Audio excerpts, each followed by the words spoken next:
నమస్తే, welcome to 3T TV. Narayanpet శాసనసభ్యురాలు పర్ణికారెడ్డి గారు, జనరల్ సెక్రటరీ రాష్ట్రం వినోద్ కుమార్ గారు, ముడా చైర్మన్ లక్ష్మణ్ యాదవ్ గారు, గ్రంథాలయ చైర్మన్ నరసింహారెడ్డి గారు, అలాగే agriculture market chairman Bekkeri Anantamma గారు, ఇంకా మొత్తం మా కాంగ్రెస్ పార్టీ నాయకులు ఈరోజు మహబూబ్ నగర్ ఉమ్మడి జిల్లాకే కాదు, మొత్తం దక్షిణ తెలంగాణకు కూడా ఒక శుభప్రదమైన రోజు. ఎన్నో సంవత్సరాలుగా చదువుల తల్లి సరస్వతికి నిలయమైన మహబూబ్ నగర్ జిల్లాలో ఒక ప్రతిష్టాత్మకమైన విద్యాలయం కావాలని చెప్పి లక్షలాది మంది ప్రజలు కలలు కన్నారు, కోరుకున్నారు.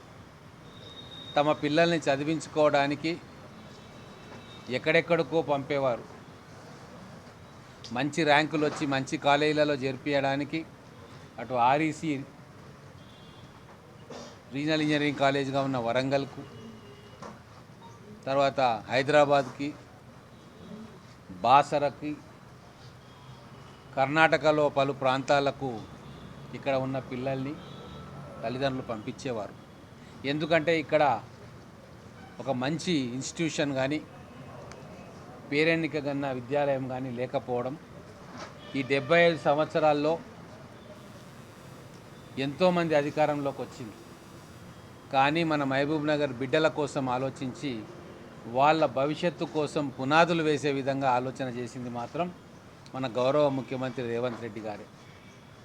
మహబూబ్ నగర్ను ఒక ఎడ్యుకేషనల్ హబ్గా మారుస్తామని చెప్పి ఆ రోజు ఎన్నికల ముందు మేము వాగ్దానం చేసినాం.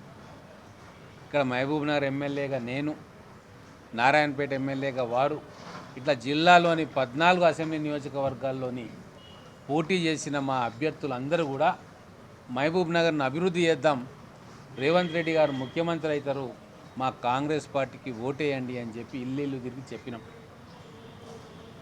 మా మాటలు నమ్మి, రేవంత్ రెడ్డి గారి మాటలు నమ్మి మహబూబ్ నగర్ జిల్లా ప్రజలు 14 నియోజకవర్గాల్లో 12 నియోజకవర్గాలకు కాంగ్రెస్ అభ్యర్థులను గెలిపించి రేవంత్ రెడ్డి గారి మీద, కాంగ్రెస్ పార్టీ మీద నమ్మకం పెట్టుకున్నారు.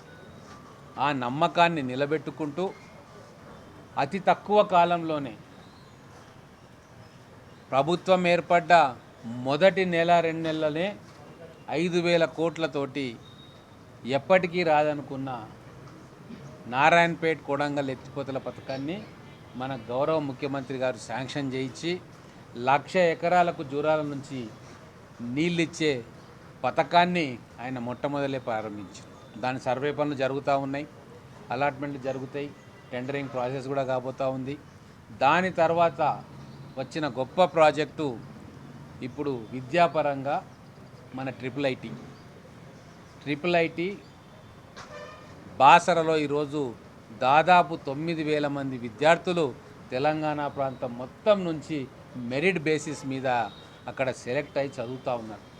వాళ్ళు ఎవ్వరు కార్పొరేట్ స్కూళ్ళలో చదివిన వాళ్ళు కాదు, ప్రైవేట్ ఇన్స్టిట్యూషన్స్లో చదివిన వాళ్ళు కాదు, కేవలం ప్రభుత్వ కళాశాలల్లో చదివి చాలని సౌకర్యాలతో ఉండి కూడా అద్భుతమైన ప్రతిభ కనబరిచిన మన గ్రామీణ ప్రాంత విద్యార్థుల కోసం అక్కడ బాసరలో ట్రిపుల్ ఐటీ ఆ రోజు 2008 ప్రాంతంలో కాంగ్రెస్ ప్రభుత్వం ఆలోచన చేసి పెట్టింది.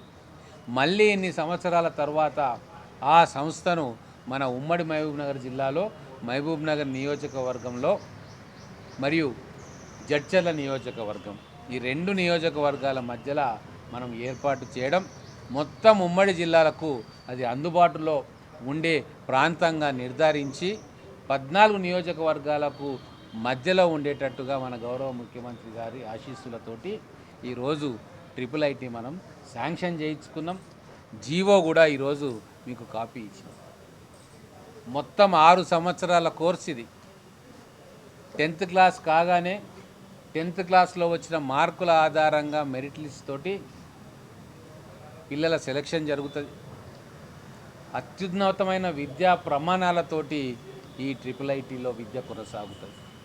పిల్లలకు చేరగానే ల్యాప్టాప్స్ ఇవ్వడము, డిజిటల్ బోర్డ్స్తో ఉండడం, మొత్తం టెక్నాలజీ ఒక కార్పొరేట్ స్థాయి కాదు, అంతర్జాతీయ స్థాయిలో స్కూల్స్లకు కానీ కాలేజీలకు కానీ ఏ విధమైన ప్రమాణాలు పాటిస్తారో, ఏ విధమైన సౌకర్యాలు కల్పిస్తారో అటువంటి సౌకర్యాలే మన పాలమూరు పేద తల్లిదండ్రుల బిడ్డలకు ఈ సంవత్సరం నుంచి మనం కల్పించబోతూ ఉన్నాం.